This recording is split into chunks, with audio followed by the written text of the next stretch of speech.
Investigación, extensión, enseñanza y periodismo. Todo desde una mirada universitaria.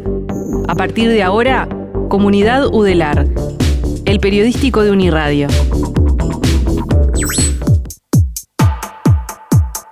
Buenas tardes, bienvenidos a este especial de Comunidad Udelar fuera de horario, por lo que fue el paro parcial decretado por el PIT-CNT por los 50 años del golpe al cual nos plegamos. Pero bueno, nos escuchamos hoy acá a las 5 de la tarde por la 107.7 FM, la radio de la Universidad de la República, en este especial por justamente los 50 años del golpe de Estado, de lo que fue ese 27 de junio de 1973 y bueno, como una forma de seguir con lo que ha sido esta semana y la anterior en Comunidad Udelar con contenidos especiales dedicados a eso, es que recibimos al profesor Carlos De Masi para hablar un poco de lo que significa esta fecha y bueno, repasar los hechos históricos que se están recordando.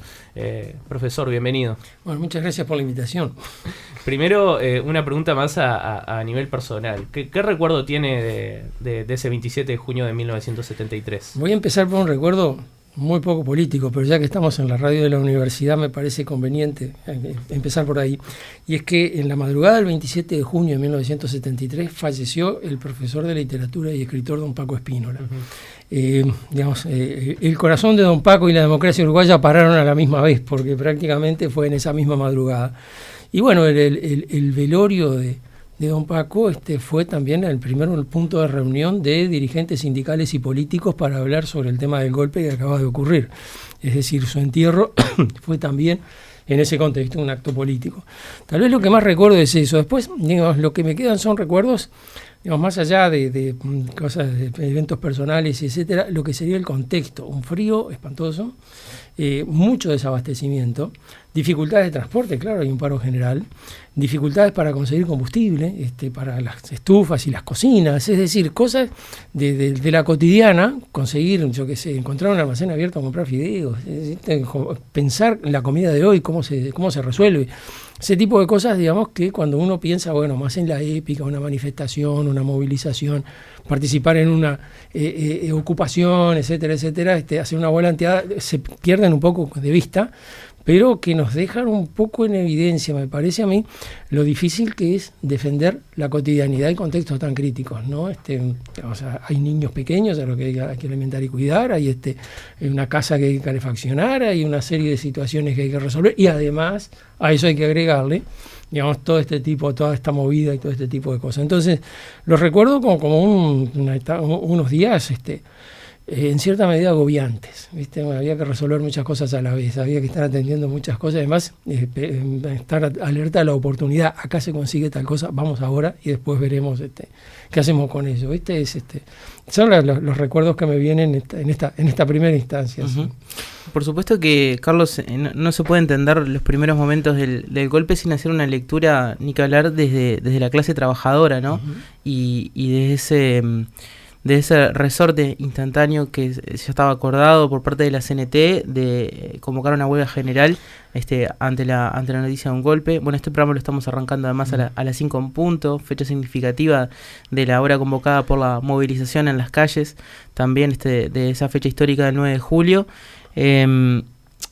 ¿Cómo fueron esos primeros días también desde la mirada de la clase trabajadora, que obviamente también es diversa, ¿no? Porque como siempre está un sector más militante, participativo, y después hay una gran cantidad de personas que no están militando activamente. Acá es interesante esto, porque es una de las peculiaridades, digamos, del golpe de Estado en Uruguay. Sí. Y es que los partidos, que siempre son protagonistas en los golpes de Estado, bueno, porque, digamos, es una instancia política, los partidos prácticamente se eclipsan. Desaparecen del paisaje, es decir, en principio el Frente Amplio, el general Sereñi, manda un boletín, un comunicado, en fin, pues fijando posiciones, etcétera, y después va a sacar sucesivos comunicados, boletines, durante la huelga general. Hay una declaración conjunta del Partido Nacional y el Frente Amplio, que, Ferreira, Aldunate y el Frente Amplio, porque en realidad detrás de Ferreira no está todo el Partido Nacional, pero él lo invoca, que si fuera así uno diría, bueno, Acá tenemos el 70% del electorado, acá tenemos la mayoría del país. Bueno, que estos tipos vayan marcando la línea y atrás nos alinearíamos todos. Pero no, lo que hacen es, bueno, rechazar el paro, llamar a la movilización, acompañar la huelga general, es decir, no ponerse al frente, sino ponerse junto con la huelga general. Y bueno, digamos, no sale de allí ninguna demanda inmediata de carácter político.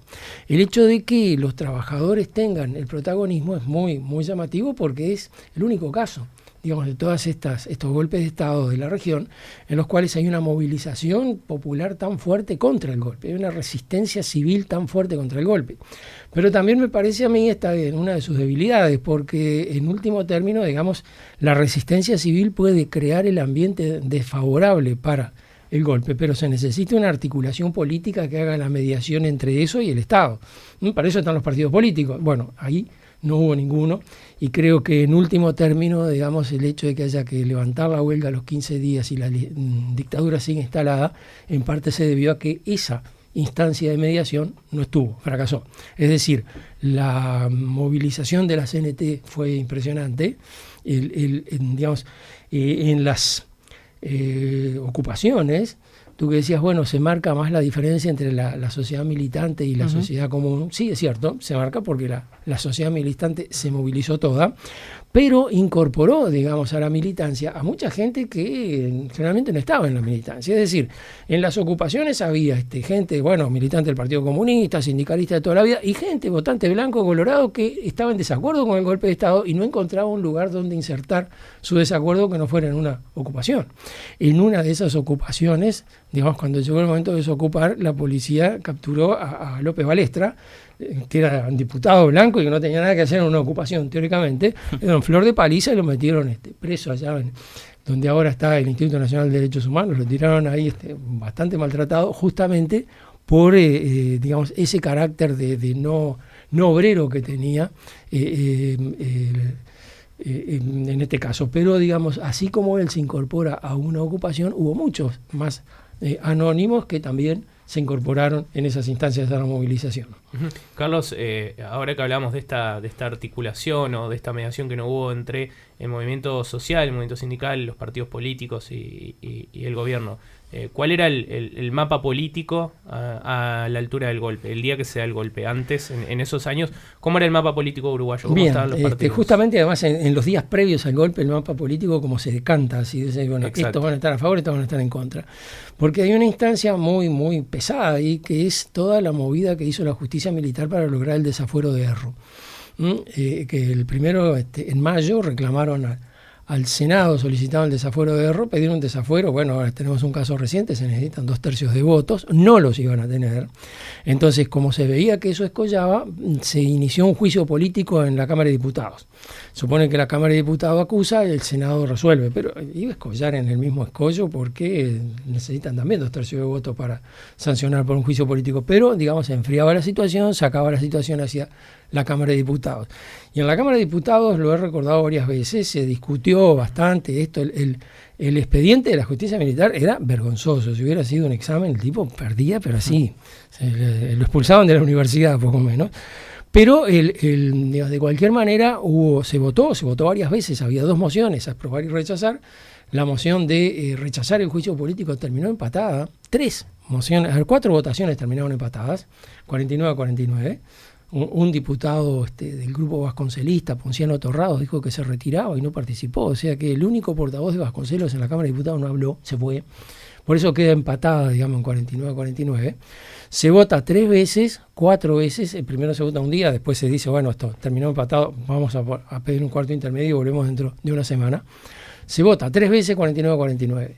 La moción de iniciar juicio político se vota 49-49. Ahí pasa alguna cosa, porque se vuelve a tomar la votación después del empate, que volver a votar, y da 47-49. 2 se fueron. Y alguien pide rectificación de la votación, mientras, imagino, salieron corriendo por los corredores donde estaban. Lograron capturar a uno, y entonces la votación da 48-49, quiere decir rechazado. Por lo tanto, se rechazó ahí el juicio político. Ahora, todo el pachequismo está a favor del juicio político.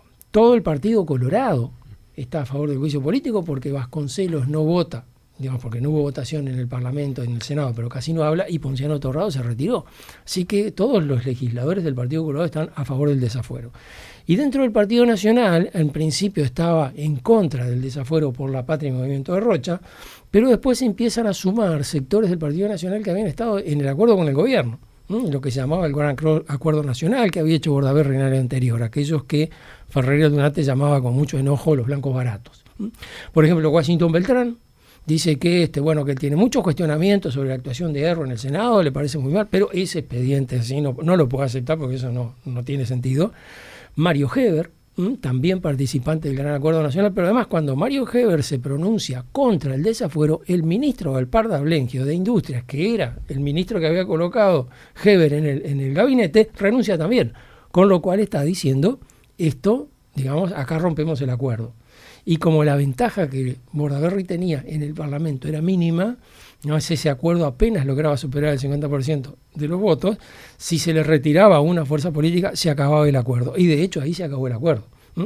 En la sesión siguiente del Senado, la del 26 de la que se recordaba ayer, la sesión de las 5 de la tarde, digamos, allí Paz Aguirre, que era senador de la 15, del Partido Colorado, reclama una comisión investigadora para investigar las torturas a los funcionarios de la Intendencia de Paysandú. Y allí Michelini pide la palabra y dice, me alegro de ver que lo que nosotros denunciamos durante 1 año y medio ahora resulta que tiene eco en otros sectores políticos. Es decir, la 15 está apartándose del gobierno, pero digamos está en una posición muy ambigua porque está enojada porque torturaron a los funcionarios de la Intendencia de Paysandú que eran de la 15, pero por otro lado apoyó el juicio político a Erro y apoyaba el desafuero también. Ahora, cuando se produce el golpe, allí uno lo ve clarito, quienes se quedan en la Cámara de Senadores la noche del 27 de junio, porque hubo una reunión temprano, pero para la reunión siguiente se peleó un montón de senadores. Es decir, todos los pachequistas se fueron, todos en bloque, no quedó ninguno. Había alguno que había faltado sin aviso y todos los demás se fueron.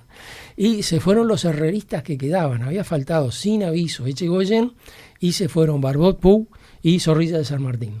Sin aviso también. O sea que terminó la sesión de las 5 o tal vez antes, los tipos fueron por su escritorio, agarraron las carpetas, se mandaron a mudar. Y quedó entonces esos que van a ser los que representan a los sectores que se opusieron al golpe de Estado, que están en la reunión de la medianoche.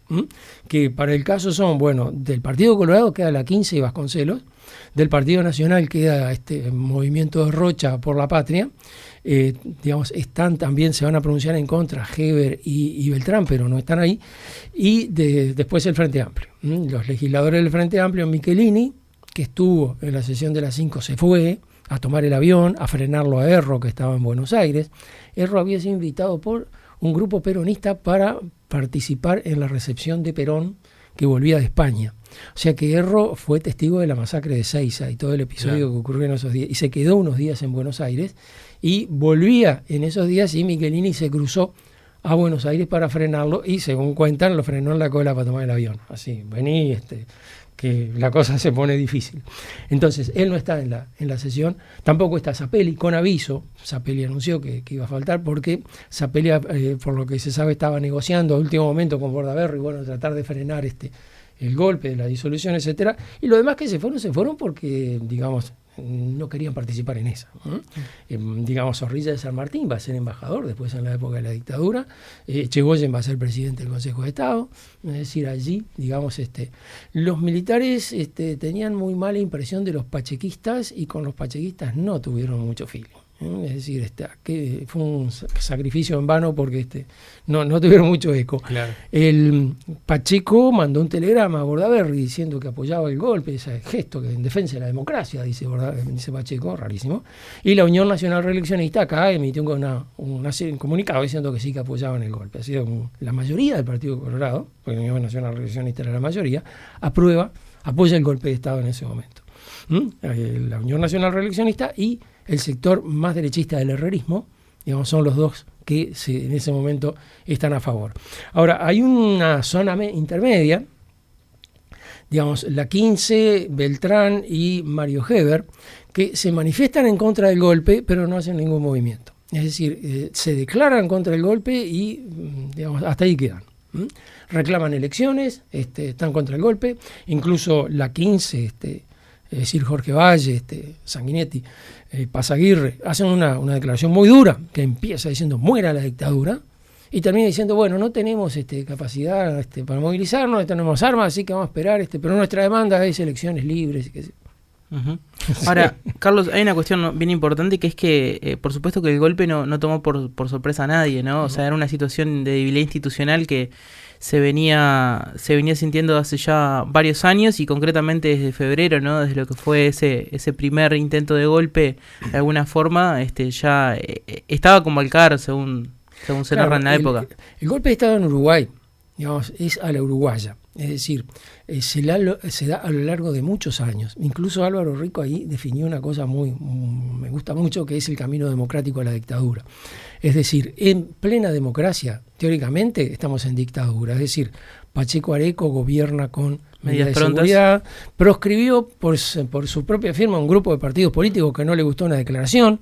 Hay gente que tiene que optar por irse del país porque no puede liberarse por las medidas de seguridad, cesa la vigencia del habeas corpus, hay asesinatos políticos y hay desaparecidos cuando todavía está vigente el gobierno de Pacheco. Los asesinatos políticos del Escuadrón de la Muerte arrancan a principios de los 70. Los dos primeros desaparecidos son de agosto del 71, todavía. Es decir, ese camino va avanzando por esa vía, deteriorando cada vez más la calidad de la democracia. Las medidas de excepción se transforman en las medidas normales. Se supone que las medidas prontas de seguridad es un estado de excepción, pero desde 1968 en adelante rigieron permanentemente. Claro. Por otro lado, también se van bajando escalones importantes cuando, por ejemplo, en 1972, el 15 de abril, se proclama el estado de guerra interno, que es una ficción jurídica, según lo confesaba el mismo Bordaberry, para poner, por un lado, a civiles a ser juzgados por la justicia militar, porque según la Constitución uruguaya, los civiles solo pueden ser juzgados por la justicia militar en caso de guerra. Bueno, declaremos la guerra, pero guerra interna, de tal manera que quienes sean prisioneros por esa guerra no puedan ampararse a la Convención de Ginebra. Entonces, a los que caen prisioneros en esa guerra no se les llama prisioneros, se les llama detenidos. Es una categoría particular. Si les llamaba prisionero, entonces eran prisioneros de guerra, que cambiarían todas las excepciones de la Convención de Ginebra. Acá no vale. Entonces, ahí, digamos, estamos todavía en abril del 72. En julio del 72 se aprueba la Ley de Estado de Guerra de Seguridad del Estado, por el cual los civiles pueden ser juzgados por la justicia militar por sospecha de delito. Ni siquiera necesitas cometer algún delito. Alguien te miró torcido, chao, ya quedaste. Bueno, eso ya es un deterioro terrible de la democracia. Mientras se hacen denuncias persistentes de torturas, de asesinatos, de muertes en los cuarteles, etcétera, etcétera. Este proceso lleva, digamos, a que en 1972 los militares se encuentren con el problema de que derrotaron rápidamente al MLN, desarticularon rápidamente a la guerrilla, es decir, en septiembre ya prácticamente la guerrilla está desarticulada. Y entonces tienen esta disyuntiva, ¿cómo hacer? Si proclaman su éxito y dicen, nosotros hicimos lo que ningún político pudo hacer, la respuesta es, bueno, buenísimo, ahora vuelvan a los cuarteles. Y si no, digamos, decir, no hemos podido derrotar la subversión, sacan patentes de incompetentes. Entonces, digamos, allí como que cambian el discurso y anuncian que, bueno, que la subversión ha sufrido duros golpes. No está derrotada. Publican un librito, se llama 7 meses de lucha antisubversiva, un informe donde hay como 2.000 detenidos. Esto es una cosa impresionante. Si esto todo el MLN de estar preso en esa altura. 2.000 detenidos, unas decenas de muertos y unas decenas de prófugos y fin. Es decir, eso quiere decir desarticulamos el MLN. En ningún lugar del libro lo dicen, por supuesto. Pero después dicen, bueno, hemos derrotado a la sedición. La sedición es el brazo armado de la subversión. Y la subversión es la acción permanente de la antipatria sobre los valores de la democracia uruguaya y el tradicional estilo de vida, y hasta ahí sigue todo ese rollo, el cual, digamos, demostraba que en definitiva toda la población podía llegar a ser subversivo, potencialmente sedicioso y por lo tanto digno de castigo por sospecha. Y después viene febrero del 73. Y después viene febrero del 73. Febrero del 73 vienen unas circunstancias bastante confusas. De hecho, en octubre del 72, la justicia civil ordena liberar a unos médicos que estaban presos, 4 médicos que habían sido presos por la justicia militar, y los militares se niegan a liberarlos. Ya desacatan a la justicia civil abiertamente.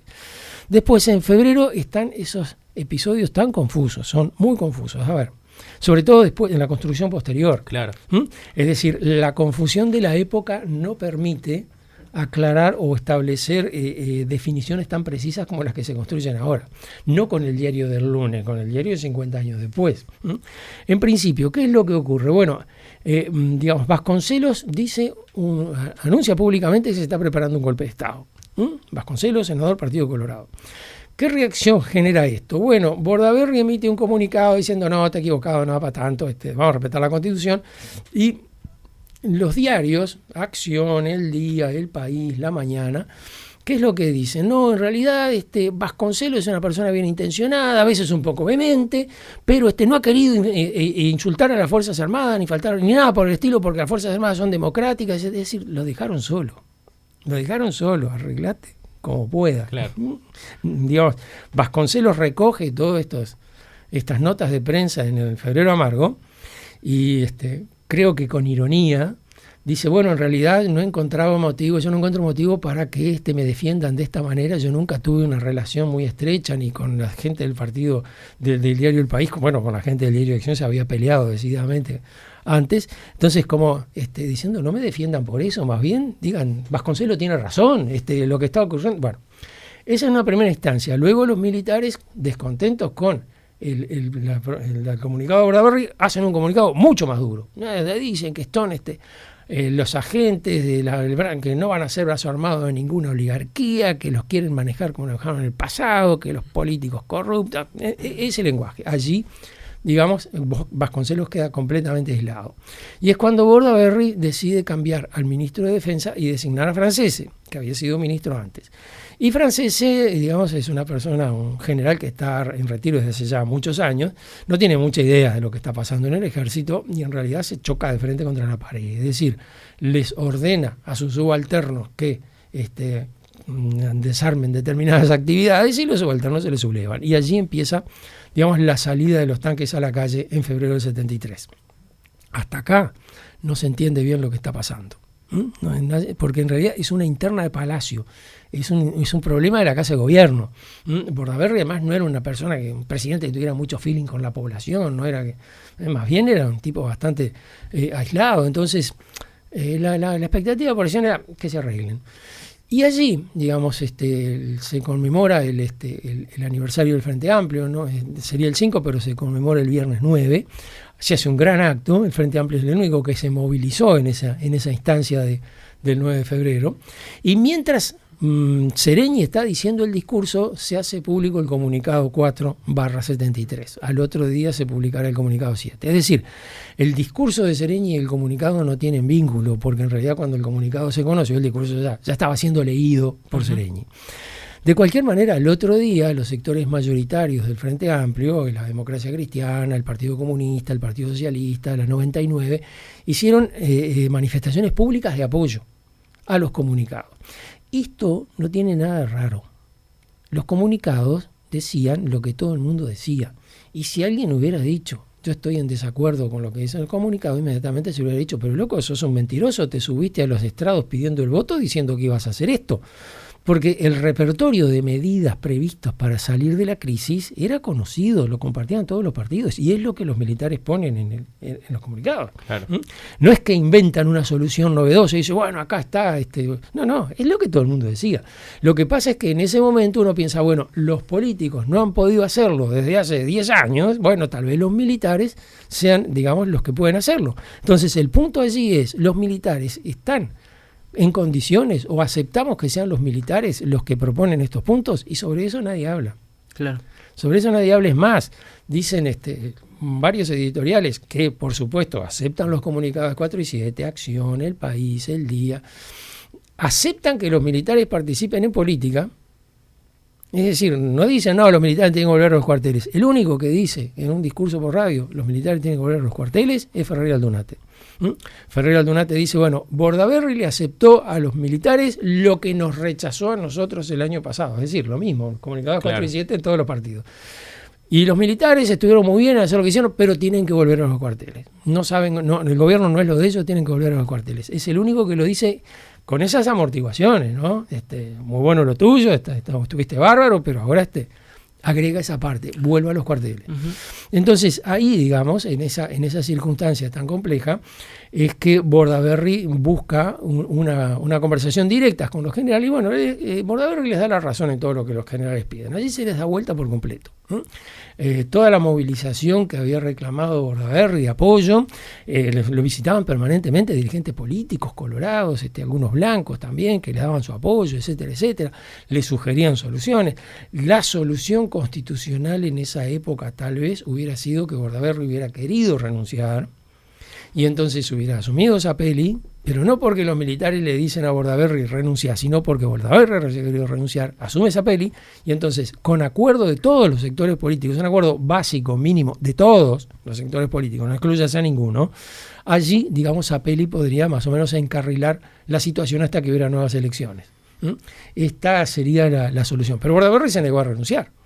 Sí, y después, o sea, ¿qué rol termina jugando en articular el desembarco de las fuerzas militares en la estructura del Estado, ¿no? Claro. Porque si bien había una influencia muy notoria, por supuesto, porque ya, sobre todo en materia de seguridad, ¿no? De seguridad interna, ya funcionaba como una cuestión unificada, después terminan cooptando toda la estructura del Estado. ¿Y cómo articuló Bordaberry? Bueno, allí justamente los militares le reclaman ser oídos en la conducción del Estado, y Bordaberry les acepta incorporarse a un Consejo de Seguridad Nacional, el COSENA, donde lo preside Bordaberry, lo integran los comandantes y 2 o 3 ministros civiles, y, digamos, pueden ser invitados algunos. El COSENA, de hecho, pasa a ser el organismo gobernante con Bordaberry, pero además, otra cosa es que las Fuerzas Armadas empiezan a designar integrantes de las Fuerzas Armadas en todos los niveles del Estado. En los órganos, entes autónomos, servicios descentralizados, en las direcciones de los ministerios, en todos lados, y esos militares no están incorporados a la estructura burocrática, sino que siguen sometidos a la jerarquía militar. Es decir, es una figura, es un insert que tienen metido en la estructura burocrática, en cada estructura, que les va pasando datos. Una especie de pase en comisión. Sí, pase en comisión, pero a cumplir órdenes. Sí, es decir, no a trabajar allá con aquel. Exacto. No, seguir cumpliendo mis órdenes, pero ando a trabajar allá y contame lo que allí pasa. Entonces, allí hay una infiltración muy fuerte. Claro. De las Fuerzas Armadas en el Estado. Y fíjate que todavía estamos en febrero. ¿Ya se ha producido el golpe de Estado? Sí, porque allí la creación del COSENA implica lo que se llama un golpe de Estado técnico. Es decir, allí se incorporó una estructura que es inconstitucional, porque junta en pie de igualdad, primero porque no está prevista en la Constitución, y no lo podría estar porque junta en pie de igualdad a comandante jefe de las Fuerzas Armadas y sus subalternos. No pueden discutir de igual a igual. El comandante tiene que pasar las órdenes, el subalterno tiene que obedecerlas.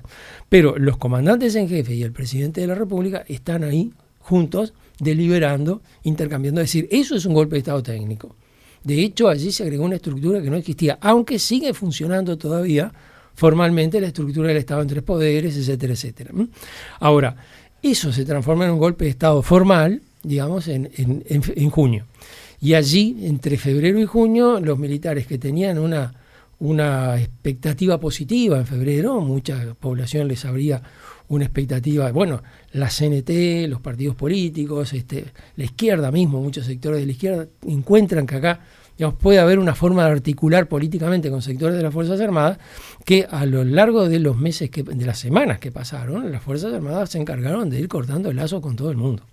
Claro. Es decir, las Fuerzas Armadas uruguayas eran lo menos políticas que uno puede imaginar. No buscaron, bueno, cuáles son mis aliados, voy a elegir a cuáles voy a tener como adversario. Era lo que les decía Wilson, ¿no? Claro, es que en definitiva es la política. Es decir, bueno, articular, construir mayorías y tratar de llevar adelante tu proyecto y escuchar a los otros para que no te abandonen. Bueno, las Fuerzas Armadas así tienen, se pelean con los legisladores, se pelean con la CNT, se pelean con el Frente Amplio, se pelean con la mayoría del Partido Nacional, se pelean con el Gran Acuerdo Nacional. Para cuando llega el 27 de junio, prácticamente los militares están aislados. Bordaberry ha perdido la mayoría en el Parlamento, ya no puede promover leyes ni nada por el estilo, y la opinión favorable que la población tenía sobre los militares ha venido bajando sensiblemente. Son tan incompetentes como los políticos. Hace 4 meses que están ahí, no han hecho nada. Es decir, ese punto también los empieza a deteriorar. Entonces, ¿cuál es el momento? El 27 de junio tenés la crisis económica que se viene prolongando desde hace mucho tiempo atrás. Es una crisis estructural cuyas soluciones, digamos, ya había un paquete de soluciones que los militares recogen en los comunicados 4 y 7, pero que todos los partidos políticos habían recogido antes. Hay una crisis social porque, claro, si no te llega el sueldo hasta fin de mes, algún problema, algo vas a patear, algún problema vas a hacer. Pero además hay otro problema que es la violencia en los liceos. En los muchos lugares de secundaria ingresan fuerzas, grupos parapoliciales de extrema derecha a golpear estudiantes, romper vidrios, golpear profesores. Mataron a un estudiante en el Liceo 8 en el año 72, Rodríguez Muela. Es decir, no era una amenaza teórica. La CNT decide poner guardias en algunos liceos, como el Bauzá o el Liceo de Colón, porque eran liceos particularmente violentos, para proteger en definitiva la seguridad de sus hijos, porque en definitiva quien tenía que hacer eso no lo hacía. Entonces, toda esa situación va coagulando en una situación de crisis, digamos, que hace que se llegue al golpe de Estado. Pero atención, el golpe de Estado lo dio una persona en particular. Es decir, las estructuras, por deterioradas que estén, no dan golpe de Estado. Vos podías seguir en esa situación indefinidamente o podías llegar a otro camino. Ahí hay una decisión expresa de Bordaberry de dar el golpe de Estado, acompañado por Pacheco Seré, que era supersecretario de la Presidencia, Volentini y el ministro Ravena, que firman el decreto. En fin, ahí, digamos, ministros que decidieron continuar como ministros a pesar de que no les gustaba el golpe, gente que después ocupó ministerios. Es decir, allí hay un conjunto importante de civiles que van a estar esperando el golpe y esperan, digamos, poder aportar a ese golpe. No es que cuando uno empieza a hacer análisis estructural diga, pero entonces la culpa la tuvieron las estructuras. No, la culpa la tuvieron los que dieron el golpe. Claro. Las estructuras ayudaron, pero las estructuras no te obligaban a nada, vos tomabas las decisiones. El golpe lo dio una organización particular y lo dio el presidente de la República. El presidente de la República, perdón, presidente de la República, que es una de las peculiaridades también del golpe de Estado en Uruguay, es que no hubo una junta militar que desplazara al presidente. No hubo un asalto al poder de parte de las Fuerzas Armadas. No hubo presidente que sale en helicóptero, no hubo tanques bajando por la avenida Río Branco como en Río de Janeiro, no hubo bombardeo de la moneda y suicidio del presidente. No, el presidente dice un discurso esa noche diciendo disolver las cámaras en defensa de la Constitución. Clarísimo. Interesante. Sí, claro. ¿Cómo hace? Bueno. En la cabeza de Bordaberry funcionaba así. Después, ahora esto que hablábamos, ¿no? Los militares como poco políticos y esto que les decía Wilson, ¿no? Ustedes para gobernar no sirven. ¿Cómo se estructura después el gobierno militar? Porque para el combate y la represión estaban coordinados, pero había una interna militar que se traducía después en el gobierno y en el poder, ¿no? Post 27 de junio. Sí. A ver, las internas militares son permanentes. Sí, son permanentes. Los militares les gusta hablar de la unidad monolítica del ejército porque saben que cualquier movimiento se les cae algo y está todo pegado con alfileres. Hay muchas tendencias que, digamos, en febrero coinciden en que es necesario participar en el gobierno, etcétera, etcétera, y para ese entonces ya prácticamente cualquiera que pensara en una solución diferente, o unas Fuerzas Armadas constitucionalistas, etcétera, han sido eliminados del ejército. Uno mira y dice, viene el episodio de febrero. En febrero, ¿qué general, qué coronel, qué comandante de tropas se puso contra el movimiento militar? Ninguno. Ninguno, ya estaban todos los lugares cooptados, ya estaban todos los lugares ocupados por gente que pensaba que el golpe de Estado era lo necesario. Entonces, las internas militares se van a producir permanentemente, pero en otra perspectiva, es decir, ¿cuál va a ser la línea que va a predominar en el ejército? ¿Cuál va a ser la línea que va a predominar sobre el presidente de la República? En un principio hay, digamos, como una división de tareas. Bordaberry, los políticos y los civiles se encargan del manejo político y los militares se encargan de la represión. A medida que va transcurriendo la dictadura, el espacio de los militares se va haciendo cada vez más grande. Pero van a tener varios conflictos con Bordaberry porque los militares quieren opinar en materia de conducción política y Bordaberry se le cierra. Y allí va a haber una interna militar también porque, por un lado, hay generales como el general Christie, que entiende que la función de los militares es reprimir y que el gobierno se encargue en los civiles, y otros como el general Álvarez, que entiende que no, que los militares tienen que ser además los que conducen la política. Concretamente pensaba en quién debía ser esa persona, ¿no? Entonces allí se empieza a producir un conflicto, digamos, que va a erosionar bastante las Fuerzas Armadas y que va a ser crisis al final del periodo, cuando, digamos, el heredero militar del general Cristi, que es el general Medina, lo encierre como bajo 4 llaves a Álvarez y diga, vos no te metes, que la transición no es tuya, la manejamos nosotros. Claro. Y entonces allí, digamos, como que vino a ser el triunfo final del grupo de los duros en los militares. Pero fíjate que por un movimiento militar prácticamente invisible, el general Chiape Pose, que era el comandante en jefe del ejército que había sido designado en febrero, renuncia, pide el pase de retiro en el año 74. Ahí hubo una interna densa del ejército que quedó encerrada entre los cuarteles y que Chiape Pose consideró del caso, bueno, más vale renunciar que echar la cosa para adelante.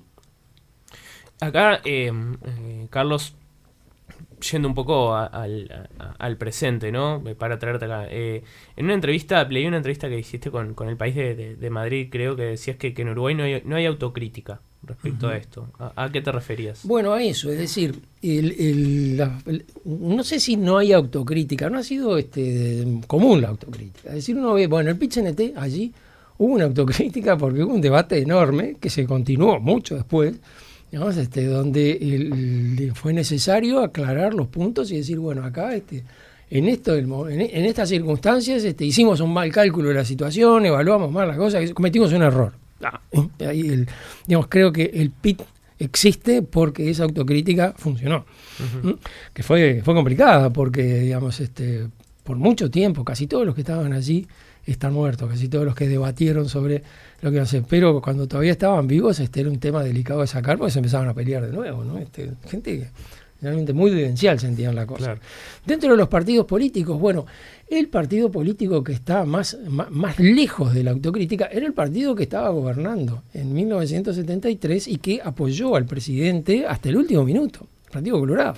El Partido Colorado abandonó a Vasconcelos cuando Vasconcelos anunció que la cosa se venía, apoyó a Bordaberry en esa instancia, aceptó compartir con los militares, aceptaron que figuras del Partido Colorado fueran desplazadas del gobierno por reclamo de los militares, digamos, aceptaron todo eso, y recién cuando Bordaberry disolvió las cámaras, hubo un sector del Partido Colorado, que no era la mayoría, que se puso en contra del golpe. Bueno, eso merece una autocrítica. Y el periodista lo recogió en la crónica, por lo que me comentaban, pero yo le comenté al periodista que es tan duro el rechazo del Partido Colorado a una autocrítica, que cuando Ope Pasquet, siendo creo que senador, dijo que el Partido Colorado tenía que hacer una autocrítica de su actuación en el golpe de Estado, Jorge Valle explotó de furia, ¿no? Lo insultó de la manera, sigo diciendo, pero más idiota, estúpido, no sé, una expresión de esa. Es decir, como que la sola idea de que el Partido Colorado ponga en palabras su participación, su responsabilidad, ya le sonaba a Jorge Valle como el colmo de la estupidez. Entonces, bueno, esa es la situación. Digamos, hoy en día nadie fue responsable del golpe, escuchás discursos, mirás declaraciones ahora y resulta que unos alienígenas cayeron y de repente hicieron un golpe de Estado y nos tomó todo por sorpresa. Otro dice, no, había una guerrilla que fue la que provocó el golpe de Estado, estaban todos presos cuando se produce el golpe. Si la violencia fuera el origen del golpe, entonces la explicación del golpe tendrían que ser las bandas fascistas que estaban actuando en junio del 73, que son el único grupo, digamos, violento que está actuando en ese momento por fuera del Estado. Nadie menciona, nunca sentí que el golpe de Estado fuera para combatir las bandas fascistas, no ocurrió. Totalmente. Entonces, en ese punto me refería a decir, bueno, ahí es donde yo creo que la impunidad es, digamos, la falta de autocrítica lleva a la impunidad. Y esta cuestión de la falta de autocrítica, pero además vista con el paso de los años, ¿no? Han pasado 50 años. Como historiador, ¿por qué crees que ha sido tan difícil en nuestro país, que siempre ha sido destacado como un país de consensos políticos, de diálogo democrático, ¿no? Pasado el tiempo, generar una historicidad oficial común, un acuerdo, decir, esto fue lo que pasó, como Estado lo asumimos de esta manera y este es un relato, una narrativa oficial, por decirlo de alguna forma. ¿Por qué crees que sigue estando estancado ese asunto? Y bueno, sigue estando estancado porque desde 1985 estamos en el mismo punto. Es decir, la transición en el Uruguay fue una transición negociada. Nadie imaginaba que podía haber un asalto al poder, un asalto popular al poder en el 84 que desbancara el ejército. Nadie imaginaba eso. Es decir, una transición negociada es lo que iba a ocurrir. Y se encontró un buen camino para la transición negociada. Esto, quiero aclararlo, no es mérito solamente de los negociadores, sino también de todo el movimiento popular que estaba empujando detrás. Porque hay una impresionante movilización social en los años 83 y 84, que son un poco lo que está detrás de esto y que, digamos, les sirve a los políticos para argumentar contra los militares. No sé cuánto tiempo más podremos mantener la situación así. Sí. Para cuando llega el Club Naval, bueno, los militares prácticamente abdicaron todos sus reclamos que hacían en 1980 y 1983. El COSENA deja de ser, digamos, obligatorio para funcionar junto con el Poder Ejecutivo. El presidente lo convoca cuando quiere. Sanguinetti nunca lo convocó. Se establece una especie de estado de excepción particular, el estado de insurrección, y en ese caso los civiles que son detenidos pueden ser juzgados por la justicia militar. Nunca se implantó el estado de insurrección, nunca más hubo civiles por la justicia militar. Es decir, todos esos reclamos que eran absolutamente intransigentes los militares en reclamarlos en 1980-81 desaparecieron. Ahora, como dijo Medina, nadie entrega todo por nada. Algo retuvieron.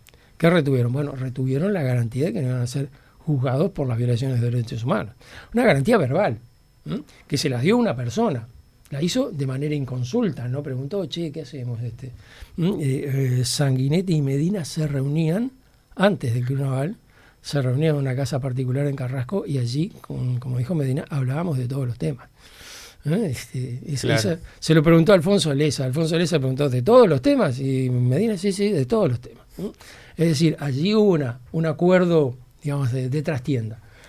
Que uno puede decir, bueno, está muy bien, pero, por ejemplo, no se habló en el Club Naval de lo que iba a pasar con los presos políticos. Y 15 días después de asumir el gobierno estaban todos libres.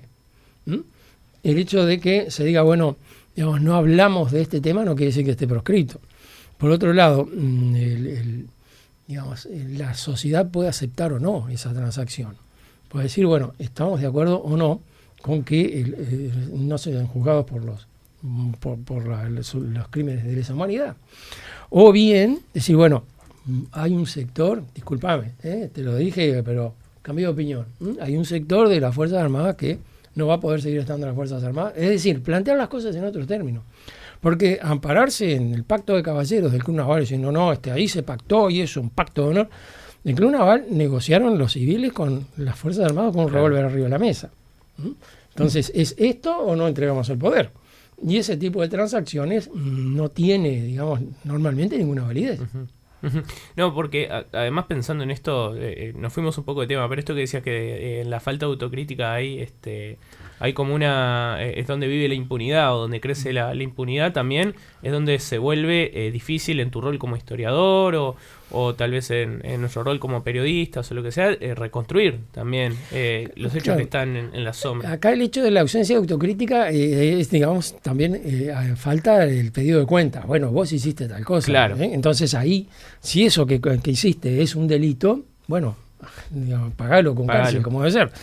Entonces, en ese sentido te decía que la autocrítica sirve de amparo para otra cosa.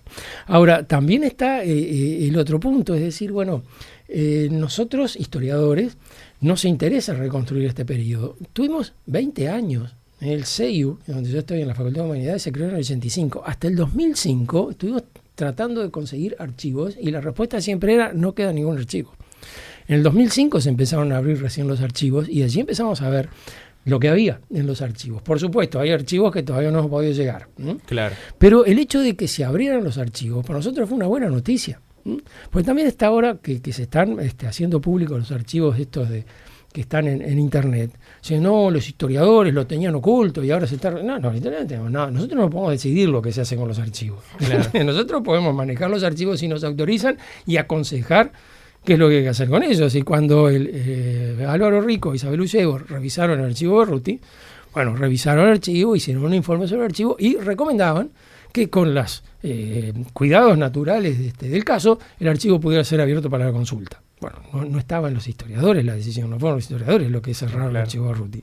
Que ahora se abre es una buena noticia, está bárbaro, que la gente mire los archivos. Pero también que sepa, digamos, que son archivos de inteligencia. Es decir, que la inteligencia no consiste en decir la verdad.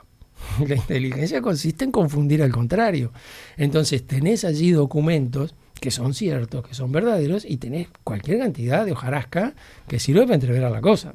Entonces, digamos, leer los archivos es una buena cosa, que la gente tome conciencia de las dificultades que tienen la lectura de los archivos, comprensión de los archivos, eso está muy bueno.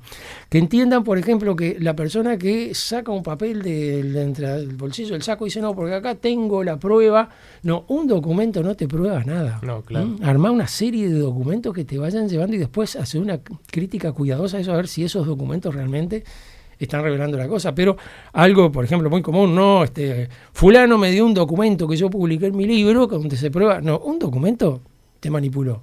Si te dio un documento te manipuló. Y eso es una cosa, digamos, que por lo menos los historiadores tenemos muy claro. Si atolás con un testigo y el testigo te dice, yo le voy a dar un documento que, agarralo, guardarlo en el bolsillo y después mirar, sí, con mucha tranquilidad, porque eso se presta demasiado a la manipulación. Primero te explico, te construyo un contexto del documento y después te lo doy y el documento prueba exactamente lo que yo te construí. ¿Viste? No prueba otra cosa. Bueno, eso no sea malo. Entonces, sí nos ha costado trabajo, sí nos ha costado muchísimo trabajo, pero sobre todo el tema no es tanto para el trabajo del historiador como para el impacto sobre la sociedad. Es decir, hay parte de la sociedad que espera respuestas desde hace 50 años, 40 años.